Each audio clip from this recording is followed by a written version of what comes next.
Alright, so good evening. Namo Buddhaya. Yeah, so we will explore these three fundamental teachings in Buddhism. Is rebirth, karma, and death. Right, these three subjects are very, very profound.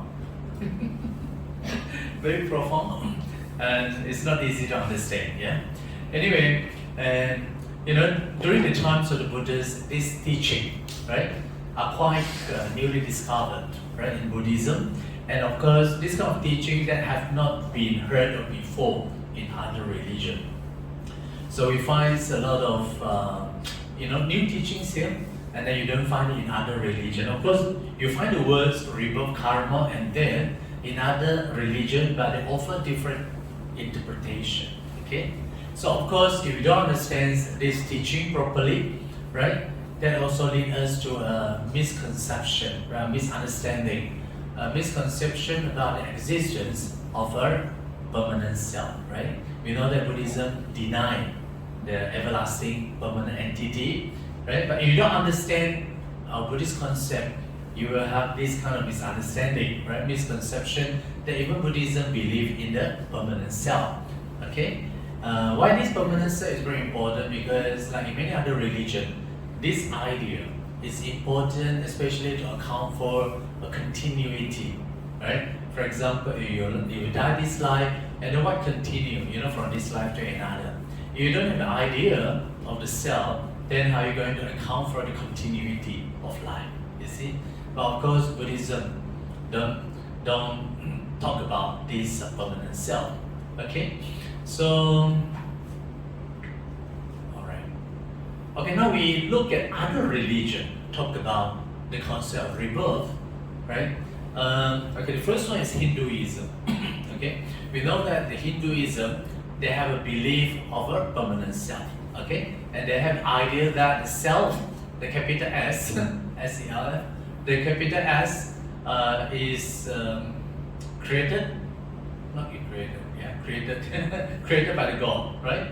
Created by the God Brahma, right, in the heaven, right? So they believe that the self is a permanent self-entity, right?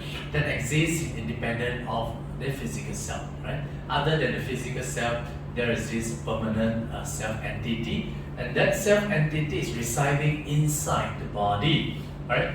So their teaching is very simple. They said upon the death of an individual, right, when you die, and this permanent self will move on to the next life, okay? And of course, this permanent self will go on and on and on, right? And from one life to another, right? In different planes of existence, okay? So the same self move on. That's why they have the idea of the permanent self-entity. Okay, so this one is found in the Hinduism, right? And of course, Hinduism, they talk about the union with the God, right? That's why they have to go through what they call all kind of ascent practices, right?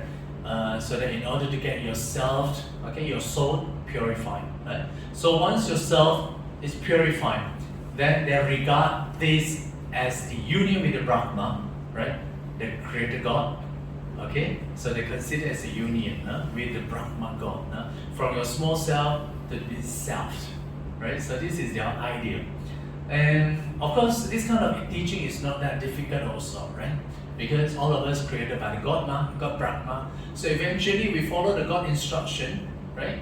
Then get ourselves purified, then you go back to the God place. But how about in other religions like Judaism, Hindu, Judaism, the Muslim, Christian, Catholic, right? We consider them as Abrahmanic,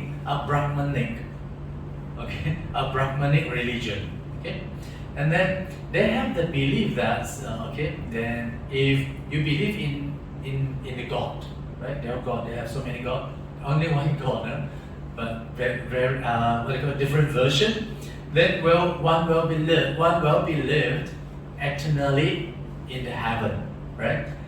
Depending on one's action, right? Judged by the God. Okay, so during the final day. So this is their teaching. All religion talk about the permanent self. Then how about the Buddhism? Okay, we know that during the times of the Buddhists, there were two predominant, two views on the survival after death, right? So one is the annihilationism, right? Uchedavada. For this group of people, they believe no life after that. That's what we call that materialism, right? So they said in their philosophy, in their teaching, they said no one is responsible for their action. Okay, so that is to say they do not responsible, right, for their action that they have done during their lifetime. So you can do anything because they say that as you pass away, everything is gone, everything is annihilated. So this is the idea of the annihilation. That's why, because of that, they what do you call?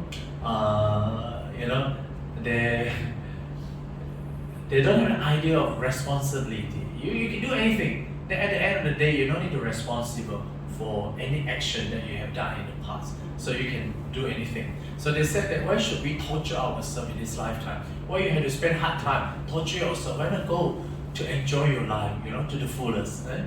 So they have that kind of idea. That's why they don't propose that kind of ascetic practices. The form is given by the God, so we have to enjoy it to the fullest. Right? That's why the idea of materialism. Of course, Buddhism, the Buddha denied this. They regard this as another extreme. Okay. Then another one is very easy to understand, right? The belief of the eternalism, Sasatavada. And for this group of people, right, they have the belief of a permanent self-entity, right, that moves on, from one life to another life, right? When you die in this life, and they move on to the next life. So there is this permanent self-entity. So how is the practice, right? We know that in Hinduism they have practice of the self, torture, right? That's why they go through all these what you call the self-mortification, right? And because they believe in karma, that of material, right? So our body is covered by the material. So you have to go through all these ascetic practices, to remove the material, from your body, so that when your body becomes lighter, yeah? As you torture your body, right, the material is getting lesser and lesser, then your soul becomes lighter, so your soul will go up to the heaven, right? And then what they said, in this case, your soul will be purified, right? And then you go and reunion with God. So of course, these are the two extremes, right? We know that in the Dhammapala Suttas, the Buddha straight saying that he avoid these two extremes. These are the two extremes. And the Buddha proposed the middle eightfold path. Okay, so there's the middle path. So how about the Buddha's standpoint? Okay, so this is the Buddha's standpoint. The Buddha's teaching on rebirth, right, is very different from other religion, right? Of course, for one thing, Buddhism does not believe in a permanent self-entity, right? Does not believe that. So for Buddhism, that kind of ideal or the permanent self is an illusion, created by the mind. Okay, so definitely that's not true. So, however, Buddhism talk about the continuity, right, through the concept of a stream of consciousness, okay, that flows on uninterruptedly. You see, it flowing continuously, from the beginningless time until the realization of Nibbana. Okay, so when you come to the Nibbana, you see, the stream of consciousness will come to a stop. Until then, we have to continue, right? We talk about the stream of consciousness. In Chinese, we call 势流, Vijnana-Srota, right? Vijnana-Srota. Okay, so how do we account for the uninterrupted stream of consciousness? Okay, you look at here, the words are saying that, okay, yeah. Okay, in the case of the Pratujana, okay, I cut short there. In the case of an ordinary worldling, right, the stream of consciousness will never end in this life. Okay, So when we talk about the stream of consciousness, right, it is basically the idea of the accumulated the karmic forces. When you talk about the karmic forces, there could be the wholesome karmic forces as well as the unwholesome karmic forces, right? When we have done anything, all these things stored in the consciousness, okay? And this consciousness can never stop in one place, it flows on. That's why it's uninterrupted stream of consciousness. Okay, so everything is stored there, right? And it continues, from life to life, right? Especially when we pass in this life, it flows on continuously. So whatever that collected, in the past will flows on. Okay, so that's why when that stream of consciousness, continue, right, flows on to the next life. When the conditions are made, right? For example, Buddhists talk about the 3 seasons, right? You have to make the 3 seasons.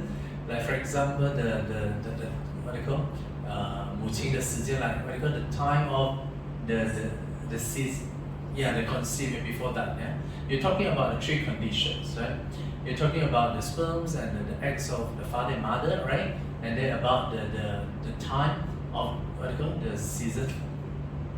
And then another one, the text use the words Gandapa, right? The third one. But in fact, Gandapa in that context is just only a terms only. But it's more appropriate to say that it's a stream of consciousness. Okay? So when these 3 conditions are met, a new being is born, right?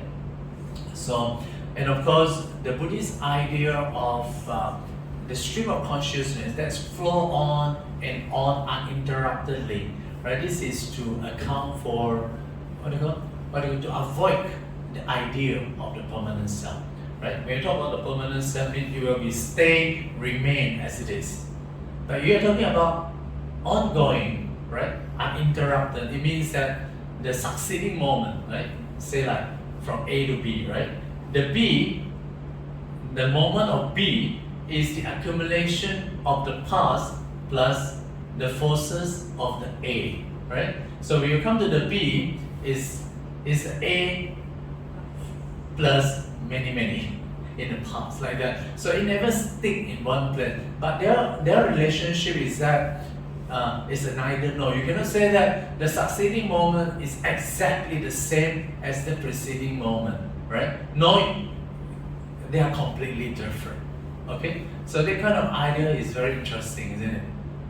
If you say that they are completely the same, then you have the belief of the permanent self, right? It never changes, right? But if you are saying they're completely different, then you are talking about the annihilationism, right? So we are talking about the neither nor, right? You cannot say that they are the same, nor completely different. Okay, so this is ideal, right? I mean, to put it in a very simple words, we are talking about a stream of consciousness. So whatever that's stored in the karmic forces that's stored in the consciousness, and it flows on, it's getting accumulated, okay, until the conditions ripen, it gives rise to either pleasurable or unpleasurable consequences, isn't it? Okay, so now we look at this one is found in the Milinda Bandha, right? I think now during these Vasa periods, I will talk more on the Milinda Bandha, and this Milinda Bandha is very significant for our discussion because you look at the Milinda Bandha, the Milinda, the King Milinda, it's not really historical connection with the Theravada. It's more of the northern India. We know that this Milinda Bandha was composed during the periods of 1 century BC to 1 century AD in the present day Pakistan or Kashmir. Okay, those days that we call Bactria, not bacteria, Bactria. Bactria is an ancient kingdom, okay, including the present day, what they call the Turkmenistan, Turkmenistan, Afghanistan, Uzbekistan, or Tajikistan, or Pakistan, that kind of area. 这是我们讲说波斯王国 ，OK， 一个邦 ，one of the a small state, okay, in that area. And the king was called the King Melinda. He was Greek, Indo-Greek, Silla Wang. So you find this Melinda Panha was the text of the east and the west. So it's a wisdom, it's a collection of wisdom of the east and the west. East here representing India and the west representing the Greek, right? And we know that Buddhism was flourished during that time. Buddhism. That's why if you know that's Gandhara, right? Brahma Vihara collected a lot of Gandhara Buddha statue. There was a time Buddhism was once flourished, okay, in this Bactria, right? And then the king was called Melinda, and he was very, very intelligent. Okay, he asked a lot of questions, but no one can answer except Nagasena. Okay, and there was a story, but not in our topic today. Okay, then oh yeah, before that also, I'm thinking of what we react when someone giving children, right? What they call when you see there was a man, right? Who had welcomed a newborn baby with his life, right? And of course, many people came to see, the offer, the congratulation, Then of course he has a friend also called a monk. So his monk came. Instead of coming to congratulate, right? And the monk, after seeing the newborn baby, the monk was crying. Okay, the monk was crying, and then the monk. Then his friend, okay, his lay friend, asked the monk, why, you look so sad, right? Whereas other people looks very, very happy, come and welcome me, with the delivery of the new child. But why you come and then you start crying and looks very sad, right? And the monks said, oh, you see, when I look at this little young, little boy, I grieved for the loss of another loved one in your family.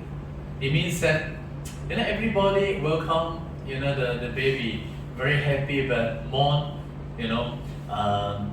when he passed away. I mean, this is life, you see, this is life. But as you born in this world, you are subject to old age, sickness, and death. No one wants the old age and death. Right? So, I mean, yeah, this is a thing. Okay, so you look at this, in this Melinda Panha, there is a simile of the flame, an analogy to illustrate the phenomenon of rebirth. and this simile of the flame was recorded in the Melinda Panha, right? When asked about the rebirth in Buddhism, right? This Nagasena, he made a comparison, right, with the fire element in the air. Okay, he used a lot of illustration, a lot of analogy, a lot of similarity to account for. He said our mind. Okay, talking about the mind, right? Our mind is like the fire element. Okay, these elements are there.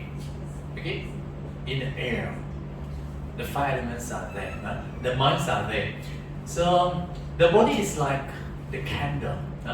That giving light is a candle, right? The body. So you have the body and mind. Then when the candle run out of the wax and the wick, okay, then eventually the fire extinguished. Okay, but when the fire extinguished, when you talk about the fire extinguished, right? That doesn't mean that there is no fire left in the air. Okay, when the conditions ripen, met together, then another. The fire also will ignite, right? When you have the new candle, right? So similarly, in the case of our body, right? When our body die, right? When our body die, as long as we have the fur, right, of ignorance, that of the greed, hatred, and delusion, then our mind still will be clean, right? Attached to the materials that form another life. Okay, so you can see that, right? So they give this example to illustrate that, if our mind still have that ignorance, right? So it will cling with the material, they form another new life. Okay, I hope that makes sense to you. Okay, and then it also says that you look at another one, the below one, right? You can see a human being, pass through different stages of life, right? From the childhood, young and adult, right, to the old age. Okay, and you can see that just now we are talking about accumulated karmic forces. Okay, and these are accumulated karmic forces of an individual that pass on, right? From moment to moment, right? So you find that as we pass on like that, at different stages, we can say that the preceding moment and the succeeding moments are neither nor.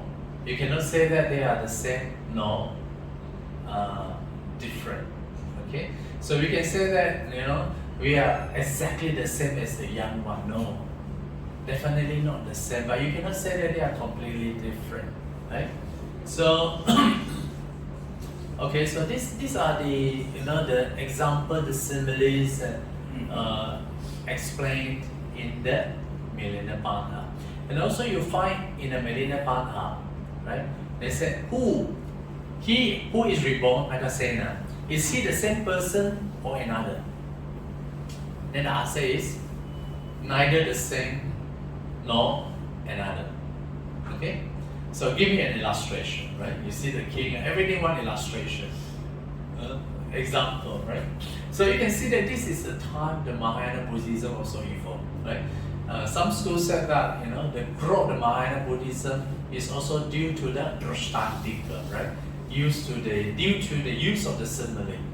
That's why Mahayana Buddhism can be very attractive, can be very popular because they are the Maha, They can attract a lot of people coming to their traditions because they are using a lot of stories, a lot of similes. I mean, this is one of the reasons why the word Mahayana is used.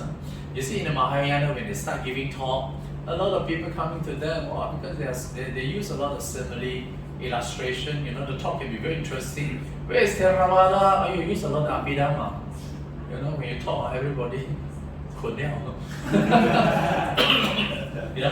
Yeah. So you can see the difference. Yeah. So this is also the time we see the arising of the Mahayana. Maha in the sense they have a lot of people coming to listen to the Buddha Dharma. Okay. So they also have another illustration. They said in the case of a pot of milk that turned first to curd, then to butter, then to ghee, it would not be right to say the ghee, butter, and curd were the same as the milk. But they have come from that. So neither would it be right to say that they are something else. Isn't it? Okay? So you see, in a Buddhist practice, there is no such thing of the permanent self. Because of that also, you have to give a lot of example, illustration, simile, to account for the rebirth and continuity. Right?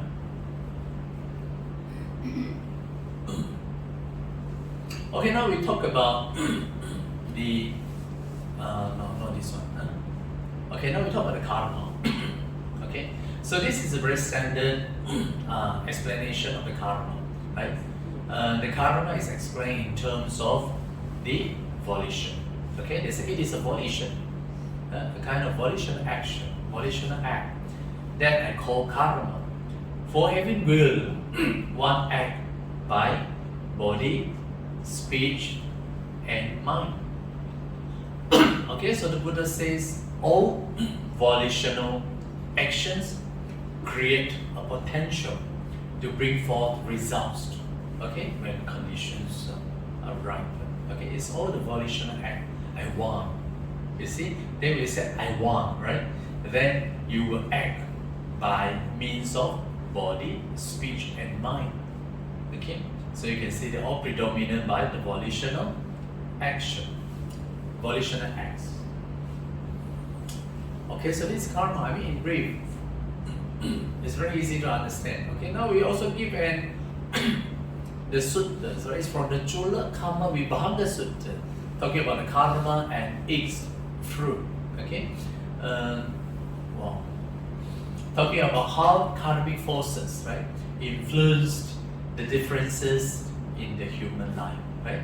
And you may look around, why somebody born in a rich family, why somebody born in a poor family, right? Some looks beautiful, some looks ugly. Why there are differences, right, in the human, right? And it's also because of the karma. Okay, so everything is karma. The reason we come to this world also because of karma. We are the karma born material. Okay, we are the material, right? Karma born, the material born of karma. Okay, okay, and right. So in this suttas, right, this sutta proposed to explain, this what do you call the statement, right? With regard to 7 pair, right? What do you call contrasting qualities among people. Okay, and for example, you find that people seems to be short-lived and long-lived, right? 1 pair. Okay, so how to account for all these things in Buddhism? Not because it's a God will, but it's because of your karma, either this life or your previous life. They carry on from this life, and you also can account for why some people are sick and some people are very healthy, and some looks ugly or beautiful, or without influence or very influential in the community, or some looks very poor and wealthy, low born and high born, stupid and wise. Okay, so we look at the reason why there are differences among human beings. Okay, of course I'm interested to show you the good one. Okay, so how to live a long life. Okay, because our life will never end. Our life not end this life, but we will continue, right? So in order to ensure that you have a long life, right? Either this or next life, then what we have to do is to abandon the killing of life, right? Or to abandon the destruction of life, okay? And to be more conscientious, to be more merciful, endure compassionate to all living beings, okay? So to make sure that you live a long life, okay? So I think it's easy, no? Yeah. So we have to be more kind and compassionate to all beings, and then try not to kill, right? That's guaranteed, your life, okay? And then some people likes to kill, then they experience short lived.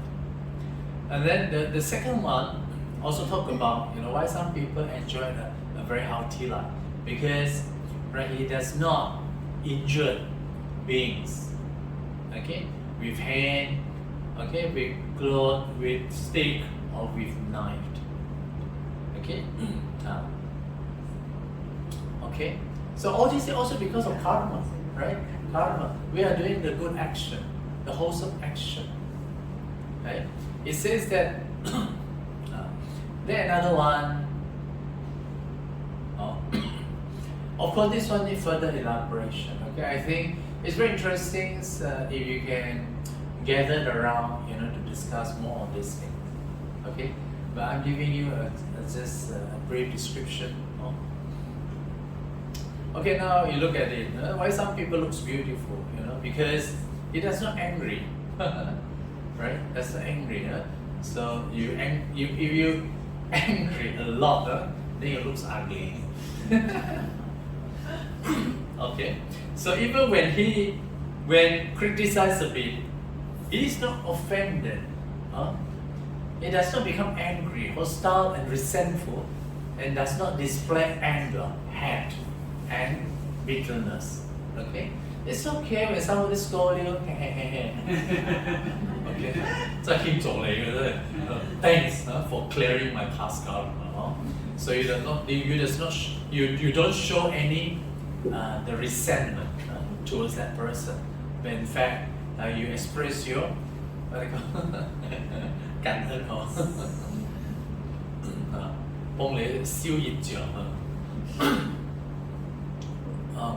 Okay, about the influential, how to be influential.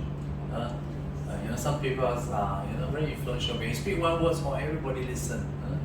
That is because he does not show any envy, right? So one who does not envy, resent, or be begrudged the gain, honor, respect, reverence, salutation, and veneration received by others. Okay, so he does not envy. Okay, he rejoices at others' success, glory, right? And okay, when you look at somebody is doing good things, then he rejoices at anumodana, sadhu, sadhu, sadhu. You see, he expresses his, his what you call anumodana, right? Then, if that is the case, right? Next slide, you are born in a very influential people. Okay, very influential. It does not envy.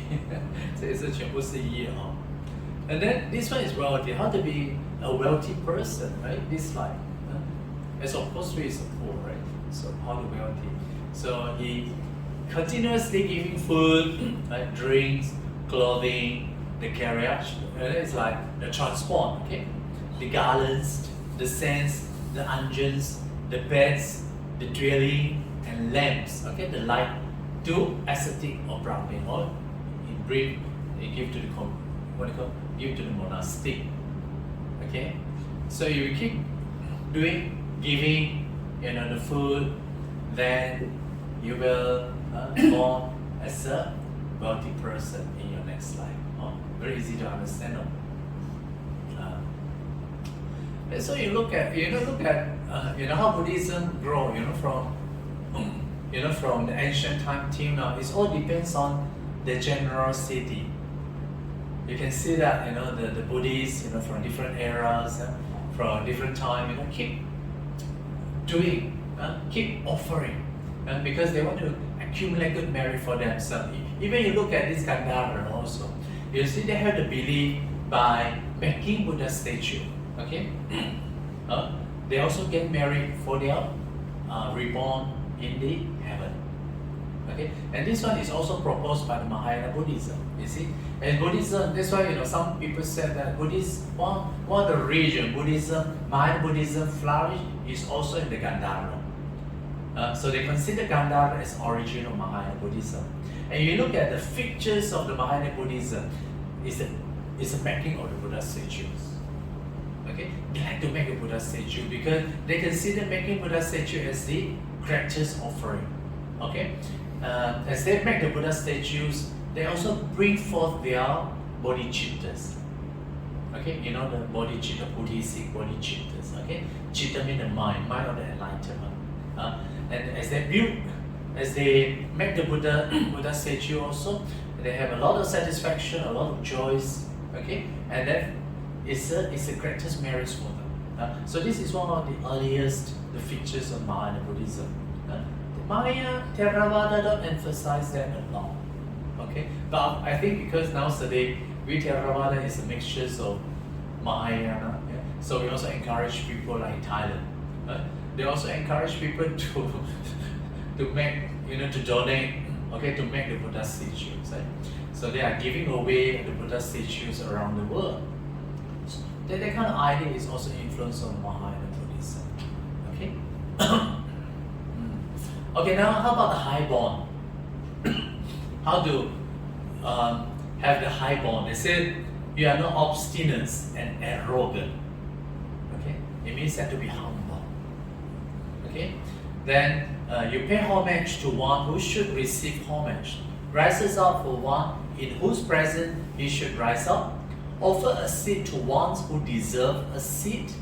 Makes way for one for whom he should make way, and honors, respect, reverence, and venerates one who should be honored, respected, revered, and venerated. Okay, so that is to say, right? You understand or not? Like in our Buddhist tradition, when you are seeing the senior monks coming, then if you are sitting, then you have to stand up, okay, to show our respect. If not, then you look so arrogant, you see.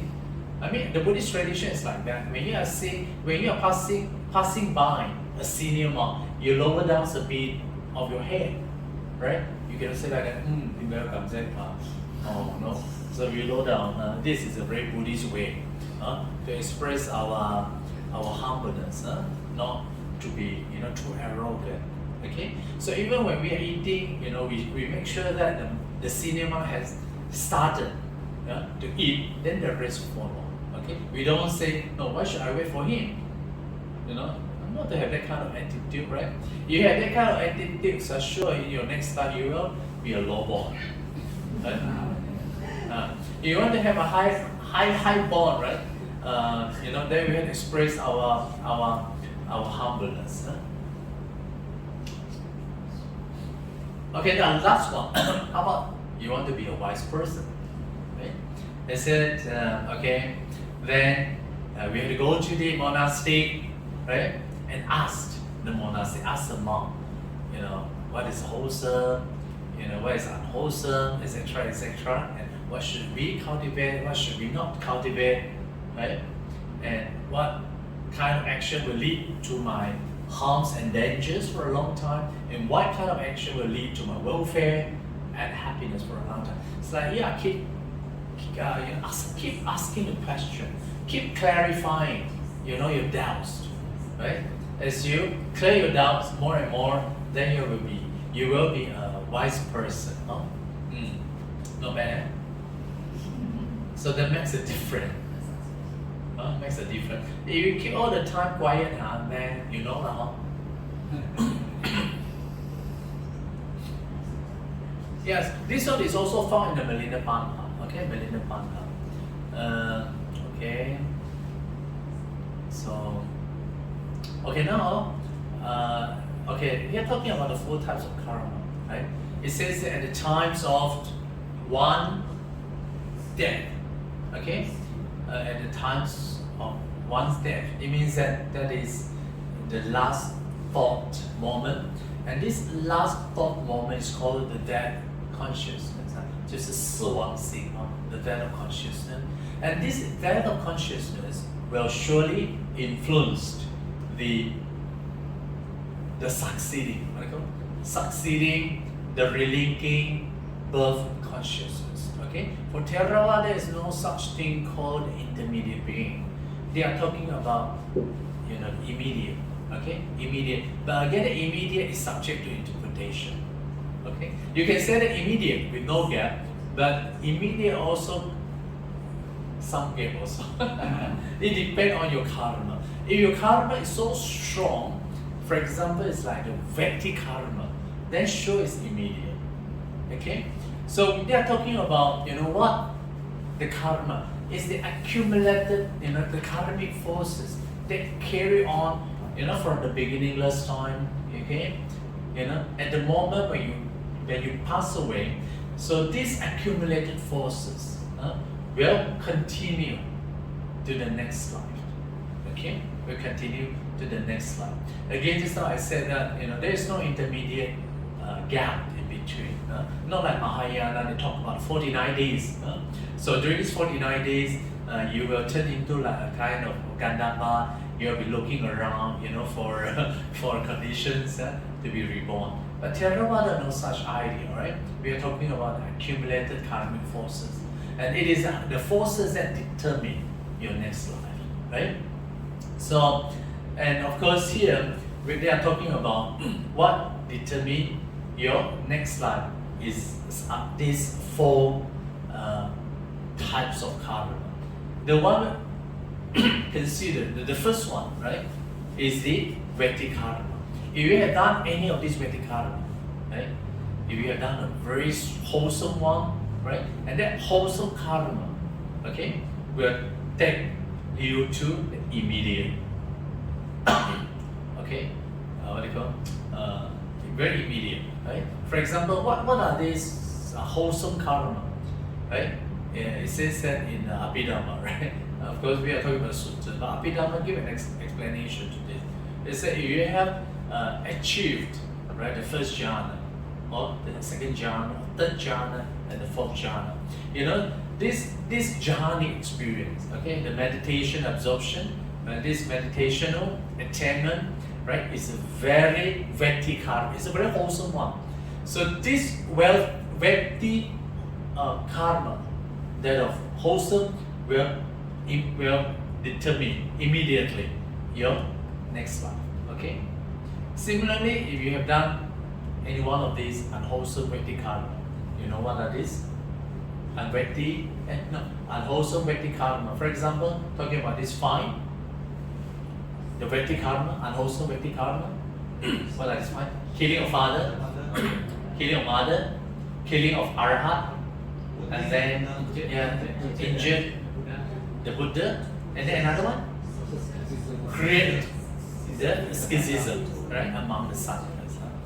So that's why I think as a good disciples of the Buddhists, we try not to create schism among the sanghas. Okay, we know that the sanghas nowadays coming from different traditions. You see, you had the monks from Thai, you had the monks from Myanmar, you had the monks from Sri Lanka. You see, you look at all these different the Buddhist Theravada monk, they are embedded, influenced by the culture. You see, so we respect them. Not to say that, oh, I like Thai, I don't like Myanmar, I don't like Sri Lanka. I think as a good Buddhist, we shouldn't have that kind of thought to discriminate the Buddhist Sangha, right? To me, that kind of discrimination is also creating a different degree of schism. Right? So I think as a good Buddhist, we support all these Buddhist monks. That is my idea. And of course, if you are saying bad about the Sangha, just keep quiet. Because the karma, that matter. No, you go and ask the monk to do. Okay, because we have to attend on many things. Not to be so kepuchi, I should rectify the monk's error. If you don't do it properly, you are creating the karma also sometimes. This is what I want to say, you see. So, okay, take care of yourself, that's good enough. Especially yourself as a good Buddhist. Right? Okay, so these are the Veti karma. So you have the wholesome side as well as the unwholesome side. So also you find that another one is also interesting, that is proximate karma, links. It means that this is action he does, okay, or he recollect just before he died. So the moment before he passed away, okay, either the action or what he recollect, if he has not done any of these Veti karma, so the second one, the tag effect will be the proximate karma. Okay, because this is quite important in the Buddhist practice.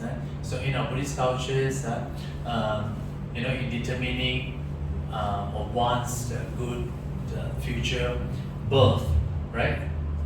In the Buddhist country, there is a custom of reminding the dying person of his good deeds, not the bad deeds, good deeds. We know that the person has done a lot of bad deeds, but we don't bring that out. We think something good one. Okay, then of the good deeds that make him feel good and rejoice, before he passes away. So this one is very important. So even you find in the Sri Lanka, they have a book of merit. And what is this book of merit? This is a book to record, what they have done in the past. So if they have done any of these good deeds, they will record it down. Then before they pass away, their family member will look at the record book and then read out, next to his dead bed, next to his bed. Read out. You say, you have done something good, you have donated a lot of money to Brahma Vihara building this thing.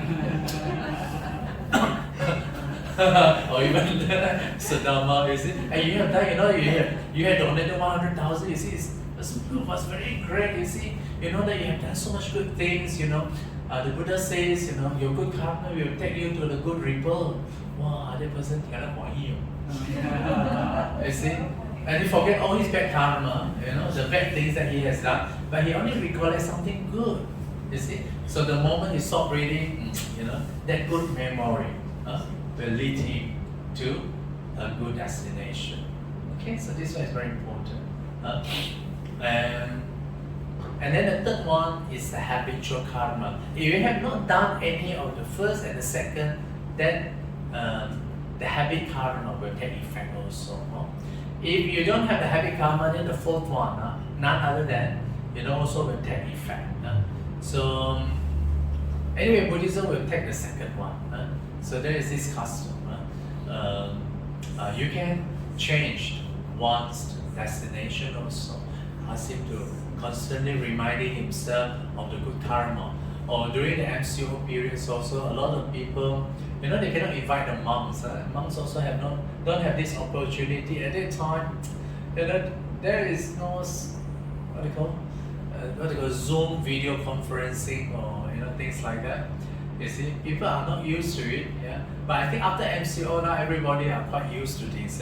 They say, my mother was lying on the bed, for many months, still cannot go, we want her to let go. Then I don't know, somehow cannot let go lah. So they invited the monk. So we went and then over the conference, over the WhatsApp video, and then we talked to her and then do a chanting. Then after chanting, then pass away. I think there is this, the thought, maybe they want to. Maybe some still attachment, to the family member, and then we went there and we talked about detachment, right? Okay, misalnya kamu tahu sama form halal, kamu dapat dilimpah lah, the Buddha, then the Buddha will be with you, and then the Buddha will come, So you forget about the past, learn to detach, from your family member. We talk like that, the person who about to die will listen to your advice. And then ready, times to come to live. 是不是有这样的一个 experience? I think that's quite a lot. 好似幫人快速死亡。Nothing on question. Number 4 is actually the past karma. It's reserved or cumulative. Yeah. Past karma. Yeah, the past karma. Okay. Then the less important. None of these three. Okay. Excluding the three. Then the rest will be included under this cumulative karma. Okay? So there are these 4 types of karma.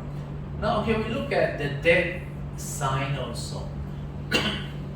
Okay, so there are certain signs, we call it the death signs that associated with karma. Right? Will also appear at the moment of death. Right? For example, you look at the strong wholesome and unwholesome volitional act. You're talking about the action. Say for example, right, if he has done any of these 5 bad karma, okay, veti karma, killing father, etc. Right? So when that is for sure we go to the hell. Okay. So before he passed away, right, there are death signs occur. For example, he will experience the big fire. Okay, so that big fire probably is an indication of the rebirth in the hell. Okay, so this is what we call the death sign. The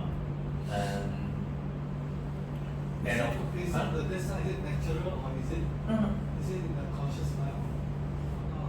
Yes, the places to be reborn. Okay, they're associated. For example, if you're born as an animal, then you will see the pasture, the land. Okay.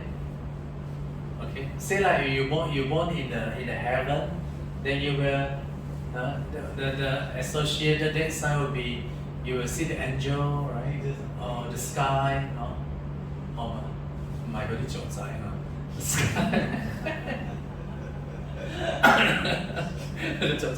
sky.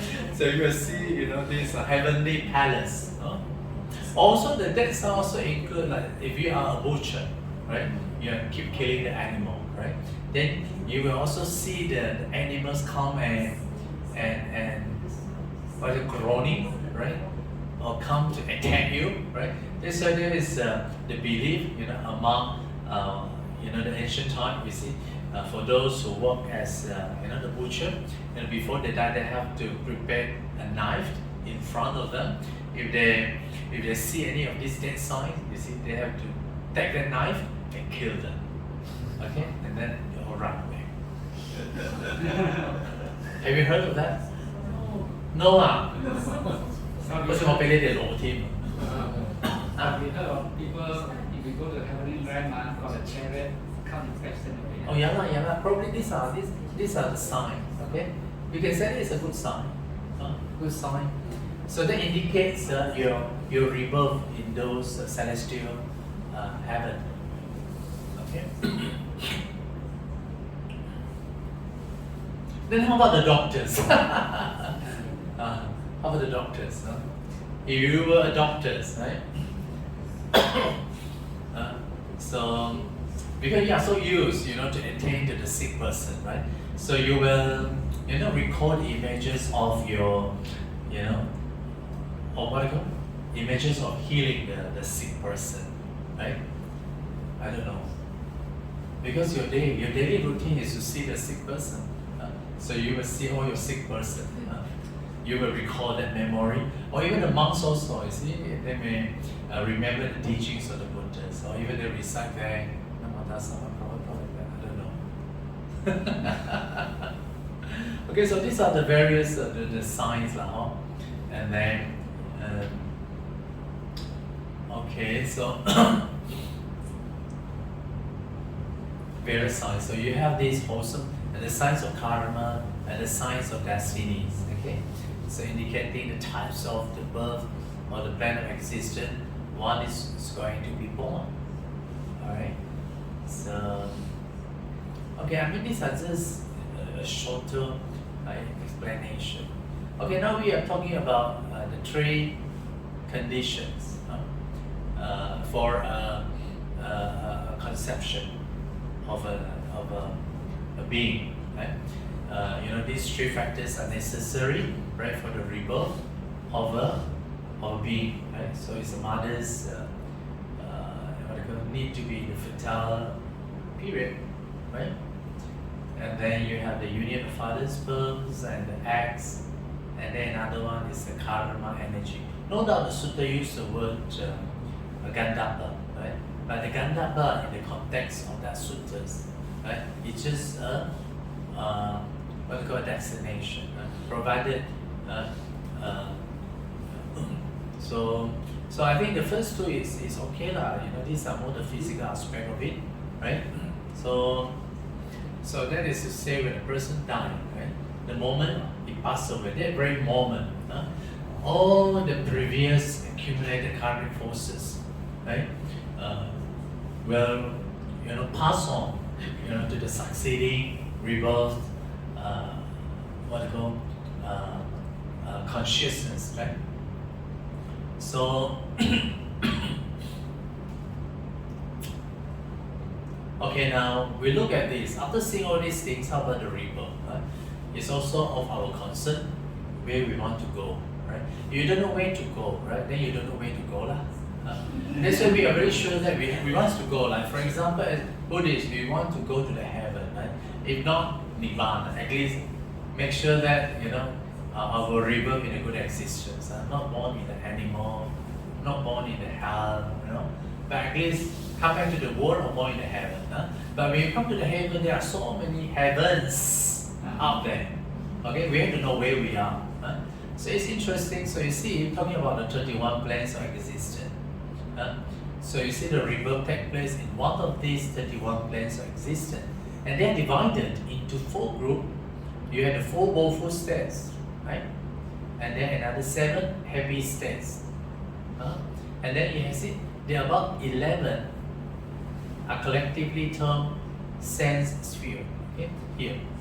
Or 11 under this Kamma dhatu. Okay? And then you have the 16th plane under this Rupa dhatu. Okay? Then another 4 planes under this Arupa dhatu. So you're looking at all these heavens. How many heavens? 16 plus 6, 17.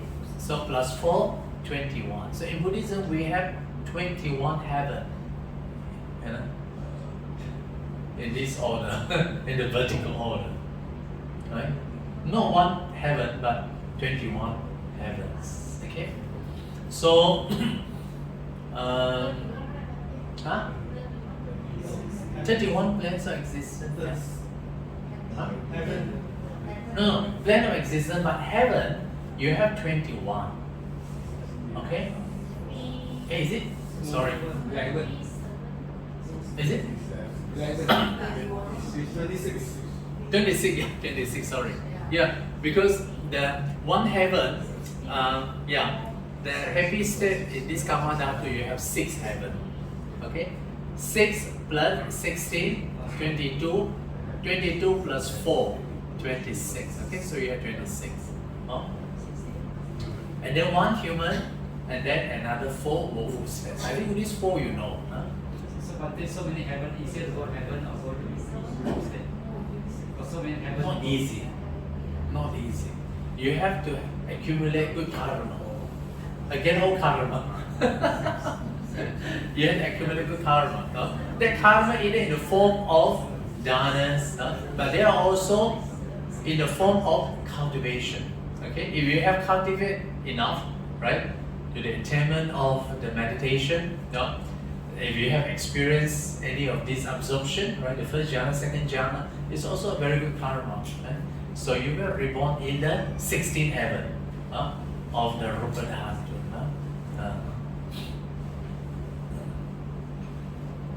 Okay, now we look at this 11th plane of sensual existence. So you have these 4 planes of deprivation, and 1 plane of human existence, and 6 plane of celestial being. Okay, celestial being. So of this 6 plane of celestial being, let me see here. Here, the 6th plane of celestial being. So you see, I used to emphasize that when you come to these celestial beings, there are 2 types of celestial being, right? One type of celestial being, they are inhabiting in the human world. Okay, that's why they are called the Bhumata Deva. Okay, Bhumata Deva means the gods residing on the ground. Okay, so usually these gods residing on the ground, they could be the Dhamma protector. Okay, because they like to listen to the Dhamma. So usually we invite the Bhumata Devas come to listen to the Buddhas. Right? In return, we want their protection. Okay, 四大天王. And then you also have another types of God. They are residing on, is it on the space? Yeah, Akasa Deva, on the space. You look at these 6 types of celestial beings. The first 2, they are belonging to the Bhumata Devas. They are dwelling on the ground. Okay, and because they are dwelling on the ground, they are very busy fighting with the Ashura, one of the bad, what I call the evil planet of existence, Ashura. That's why they are very busy. Busy of what? Busy of fighting. So do you think reborn in the heaven, is it an ideal place? Definitely not in the Bhumata Devas. Okay, every day fighting with the Asuras. Okay, if you want to go to the heaven, you go to other 4 types of heaven. Okay, that are the place you enjoy your life there, and not only enjoy, but you also can cultivate. So, okay, I think you know this Chatu Maharaj, the 四大天王.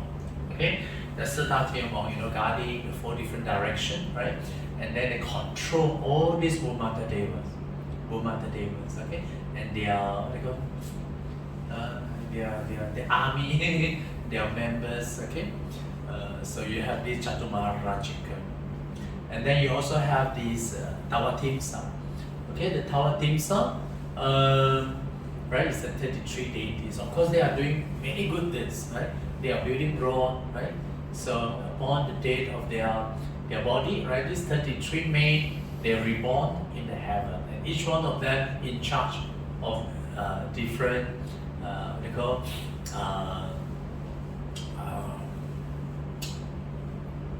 heaven. Okay, because talking about 33 heavens. Okay, but this 33 heaven is not 31 plane of existence. 33 heaven is just only one plane of existence, but consists of 33 heaven. So these 33 good men, you see, they become they become person in charge, responsible for each heaven. And the Lord, the chief of these 23 heaven is called the Sakadeva. So you know very well. And there was also a story, so we skip that story. And also another thing is Ashura. You see, for these two planes, they are very closely associated with Ashura. Ashura Asyulu. Okay, you know this Ashura. Ashura. Okay. We know that every 4-year day, every Uposatha day, in the suttas, Chaturmarajika Sutta, they say that every 4-year days, the Chaturmarajika will come down, to the human world and check whether human people, human, are observing the precept, are doing the charity, doing the good action, are they respecting the elders, are they respecting, the monastic community, right? If they are doing good this, right? If they are doing all this good action, right? The Chaturmarajika will go back and report what they have seen to the Sakadeva, okay, to the 33 heaven, okay. So after hearing this, 33 heaven was very happy, seeing all the good people. They know that these good people, when they die, will reborn in the Tawatimsa. Why they are happy? Because their number increased in the heaven. When the number increased in the heaven, they are able to fight with Ashura. I mean, this is a story found in the. So Bhante is not good. Though you have done something good, but Bhante is not good, because you have to keep fighting with Ashura. Yes. Is it found in the Sutta? Yeah. So it's interesting. Yeah. I'm not fabricating the story. Okay. So anyway, the first two lowest the heaven may not be an ideal heavens to go anyway. But we're talking about the last four. What is the Yama Devas? You look at the Yama. Yama means a happy heaven. So these are the four places, right, away from the Ashura, away from the attack of Ashura. That's why in the Yama Devas, they live, or we call it happy heaven, right? And then when you talk about happy heaven, means that there is no pain, right, in this heaven. Okay. Then you look at number 4, contained devas, Tushita Deva. I think you know Tushita, right? It's not unknown to us. We are very familiar with the Tushita. Okay, so the Tushita, we know that the Tushita, even our present Buddhas, before he come to the world, right? He was born in the, he was practiced in the Tushita, okay? And then when he completed all his parameters, he came down. Even our future Buddhas, the Maitreya Bodhisattva, he was now, he is residing in the Tushita. He said that when the human lifespan reach 84,000 years, then the Maitreya Bodhisattvas will came down, to become the Buddhas. Okay, so and also you see the Buddha's Prince Siddhartha, right? His mother, Queen Mahamaya, right? After the delivery of the Prince Siddhartha, 7 days after, then his mother passed away, and his mother also reborn in the Tushita. Okay, that's why the Buddhas, after 7 years or 7 of his enlightenment, right? He was using the psychic power. Check where his mother was born. Oh, his mother born in the Tushita. So he can only go to the Tawatimsa. So his mother has to come all the way from the Tushita to Tawatimsa and listen to the Buddha's teaching, okay, on this Abhidhamma. So his mother, after listening to his son, the Buddha's preaching on this Abhidhamma, his mother got attained the Sudhamma. Okay, attained the Sudhamma. So this is how the story. And then how about the 5th and the 6th one? The 5th one is Nimana Rati Devas, the plane of Devas who delight in creating. So you can see that the God in this verse, they will build the high-rise palaces, right, and enjoy themselves. I don't know, just enjoy. Huh? They create the high-rise, the palaces. And the sixth, right, Paranimitta Vasavati, right, plane of devas enjoying the sense pleasure created by others. So it means that the God in this world will use the high-rise palaces created by others, right, to serve and enjoy themselves. Okay? So other people are created for them, so they just enjoy. So only enjoy. Because they are free from attack of Ashura. Okay, now we look at another 16 planes of the Rupa Dhatu. Okay, so you see this rebirth also occur, right? For those who have attained into a concentration meditation. Okay, so you find that for those who have attained, the first jhana, right, show it upon the decomposition of the body, right? So they will be reborn in one of this plane of the first jhana.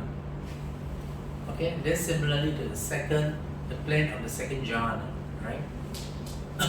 And then the third one, the plane of the third jhana. Okay, interesting about is the you look at the plane of the fourth jhana, right? Started from you see Sudhavasa. Under this Sudhavasa, right? These five called Sudhavasa. They call it the five pure abodes. Are those who pass away having attained non-returner, will be reborn and attain Nibbana there. Okay? So this is a place where the Anagami reborn, right, and continue to practice and attain Nibbana thereon. Okay? It means that they never come to the human world. Okay? They were reborn in one of these five pure abodes. That's why it's called Sudhavasa. It's a pure abode. Pure abode is like, 净居天. It's interesting. So these are the ideal place to live. Unless you attend Anagami.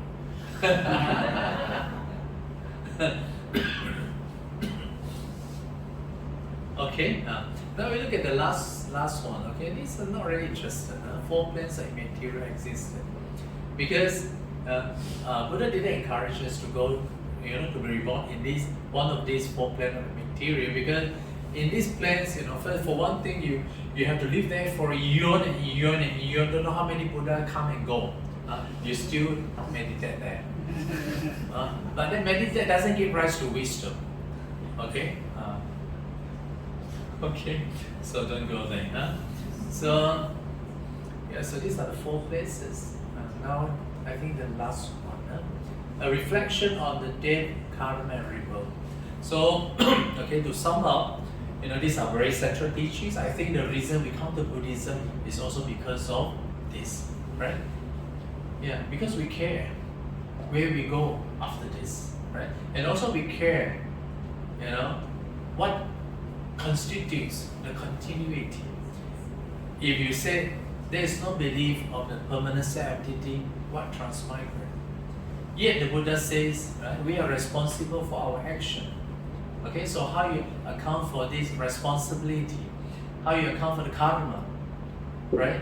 How you account for the consequences? All these things has to be explained. Right? And these are all very important teachings in Buddhism. That's why we said these are the teachings that you never heard of in other religion. So Buddha discovered all this teaching by himself.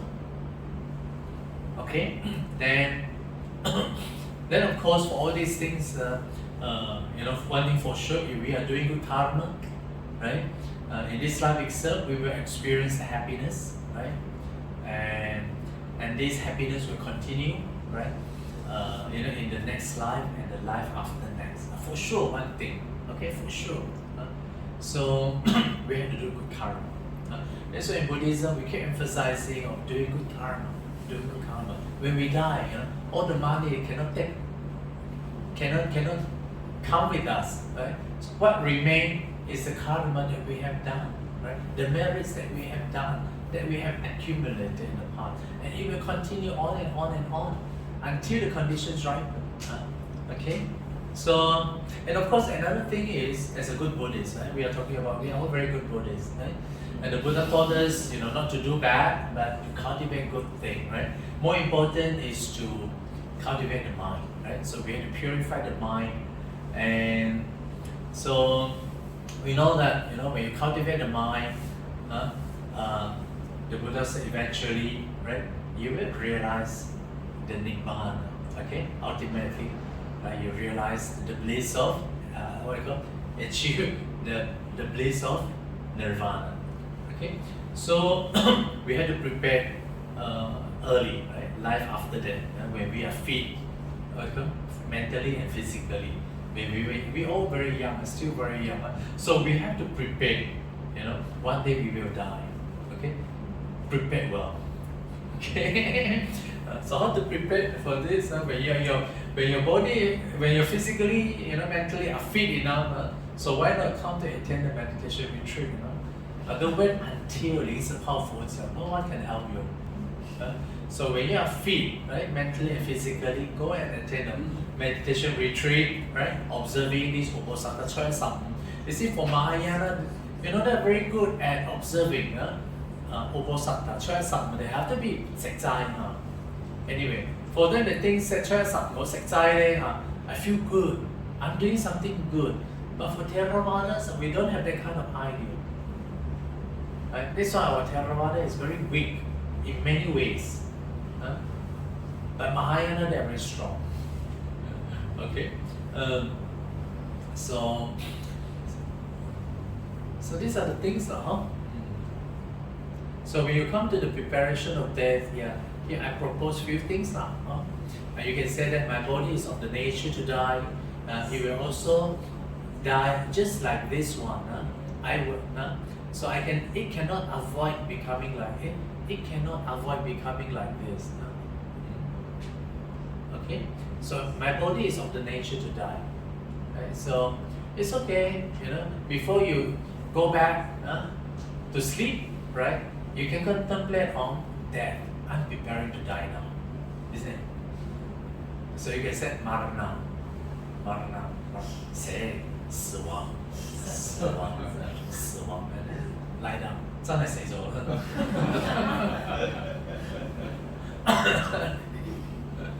So we are not only die in this lifetime, we die uncountable time. So why don't you prepare yourself? Don't run away from death.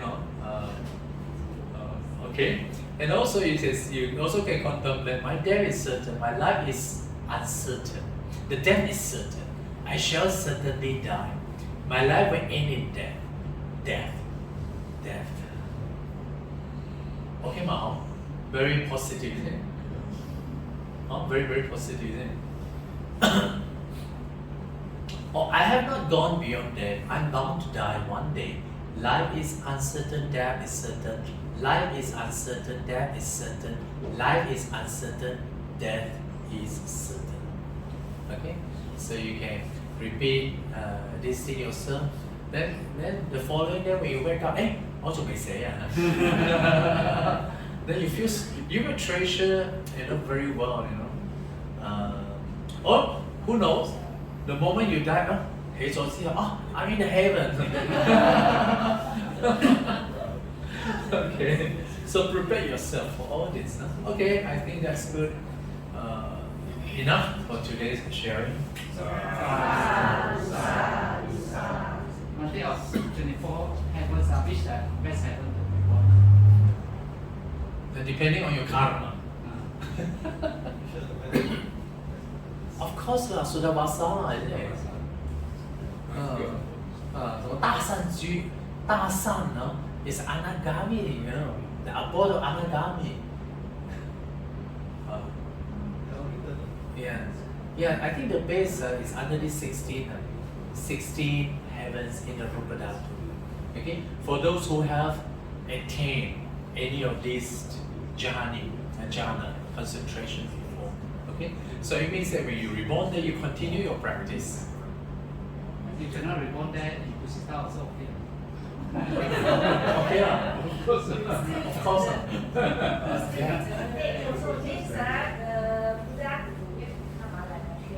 Yeah, we can. No. Yeah, no jhana. No, cannot. Yeah. But hard to say, you see the king Bibisara, right? He was a very strong supporter of the Buddha Dharma, right? And he born as the Yakka in the first heaven, the Chaturmarajika. He was born there. Yeah. But he was Sotapana. He born there. Okay. Yeah.